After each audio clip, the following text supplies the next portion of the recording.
बहुजन Republican socialist party के संस्थापक राष्ट्रीय अध्यक्ष एडवोकेट डॉक्टर सुरेश माने इन्होंने अंबेडकर सांस्कृतिक भवन कृति समिति के श्रृंखला उपोषण मंडल को भेंट दी। इस वक्त डॉक्टर माने इन्होंने सैकड़ों कार्यकर्ताओं के साथ आंदोलन को समर्थन देने की घोषणा की। साथ ही जरूरत पड़ने पर अंबेडकर भवन बनाने के लिए स्वतंत्र आंदोलन स्थापना करने की घोषणा भी डॉक्टर माने ने की। एक तो लेट नहीं है, ये जो विषय है हमने 23 तारीख को असेंबली के ऊपर जो मोर्चा आया था उसमें भी एक सब्जेक्ट वो था। दूसरा बात, उसके बाद में सीएम एंड डिप्टी सीएम के साथ मोर्चा के सब्जेक्ट को लेकर जो मीटिंग मांगी है वो सरकार ने अभी तक मीटिंग फाइनल नहीं की। तो दिसंबर से पहले से ही हम विषय से लेकर संबंधित है, पहली बार नहीं कर रहे पार्टी लेवल पे। लेकिन जब नागपुर की जनता बड़े पैमाने पे आंदोलन कर रही है, जिसको कल मैंने खुद विजिट किया है और विजिट करके देखा है वो जगह को, आंदोलन को, इसलिए एक तो पुनर्निर्माण ताबड़तोड़ फैसला महाराष्ट्र गवर्नमेंट ने डिक्लेयर करना चाहिए। नंबर 1, जो दिया हुआ टेंडर है उसको खारिज करना चाहिए, रद्द करना चाहिए। फैसला नंबर 2, ये 2 फैसले अगर सरकार कैबिनेट मीटिंग में ऐलान करे तो भी काफ़ी समाधान हो सकता है और उसके मुताबिक सरकार फिर काम कर सकती है।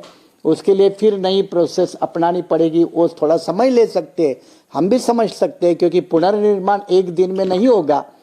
लेकिन जो गलत काम किया है उसको तो रोकने का या कैंसिल करने का काम सरकार ने तुरंत करना चाहिए। सुमित भांगे इनके ऊपर अभी तक कार्रवाई नहीं हुई, तो आपकी आगे की भूमिका क्या है? अदालती तो है, मैंने कहा कि एक तो लिखित रूप से शिकायतें सोशल जस्टिस डिपार्टमेंट को दी है, कार्रवाई नहीं होती है तो मुंबई हाई कोर्ट के सामने 3 रिट पिटीशन पेंडिंग है और उस 3 रिट पिटीशन में उनके ऊपर कार्रवाई होनी चाहिए।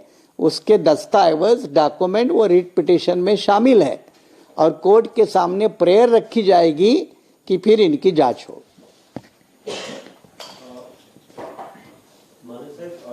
यामध्ये भाजपच नाही तर काँग्रेसही सामील आहे। गरुडा कंपनीमध्ये जे डायरेक्टर आहेत त्यामध्ये काँग्रेसची आहे। तुम्ही दोन्ही पक्षावर आरोप लावताय का आणि कोण कोण त्यामध्ये सामील आहे, नेमकं नाव काय? मैंने शुरू से ही बोला कि ये अंबाझरी के मामले में पहली भी महाविकास आघाड़ी की सरकार लिप्त है और वर्तमान सरकार भी लिप्त है, दोनों जिम्मेदार है। एक बात क्लियर हो गई।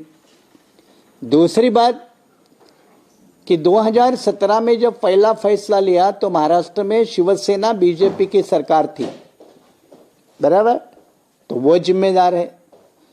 फिर अक्टूबर 2019 के बाद ये नई सरकार बनने तक जो फैसले लिए उसके लिए महाविकास आघाड़ी की सरकार जिम्मेदार है। उसमें मैं सीधा रूप से आपने नाम लेने को कहा तो एक तो सोशल मिनिस्टर, जस्टिस मिनिस्टर सारे लोग आते हैं तो मुंडे भी आ जाते हैं और सरकार बोलते तो मुख्यमंत्री से शुरुआत होती है, तो मुख्यमंत्री से शुरुआत होती है। फिर ये जमीन का मामला है तो रेवेन्यू मिनिस्टर आता है, अंबेडकर सेंटर का मामला है तो सोशल जस्टिस सामाजिक न्याय विभाग आता है, फिर नागपुर में आता है तो पालक मंत्री नितिन राउत का मामला आता है, फिर मनपा का एक रिजोल्यूशन है तो मनपा आ जाती है, फिर एमटीडीसी को पार्टी एक इसमें आए तो एमटीडीसी आ जाती है। और फिर मैंने कहा कि कलेक्टर से डिविजनल कमिश्नर से लेकर पटवारी तक जो रेवेन्यू मैकेनिज्म है वो सारे लोग उसमें जिम्मेदार आ जाते हैं। तो इनके ऊपर कार्रवाई होनी चाहिए कि एक तरफ ये शासकीय गवर्नमेंटल प्रॉपर्टी का एक तो सत्यानाश है और उसको जमीन के लूट के नाम पे सस्ते कौड़ी के भाव पे किसी प्राइवेट लोगों को देना, चाहे उसमें वो गरुड़ा अम्यूजिंग पार्क की वो कंपनी हो या और कोई कंपनी हो, तो इसमें जो भी लिप्त है किसी भी पार्टी के हो, चाहे वो कांग्रेस के हो, बीजेपी के हो, एनसीपी के हो, शिवसेना के हो या किसी के भी हो, इनके सारे के ऊपर कार्रवाई होनी चाहिए। ये बीआरएसपी की भी भूमिका है और आंदोलनकर्ताओं की भी क्लियर कट भूमिका है।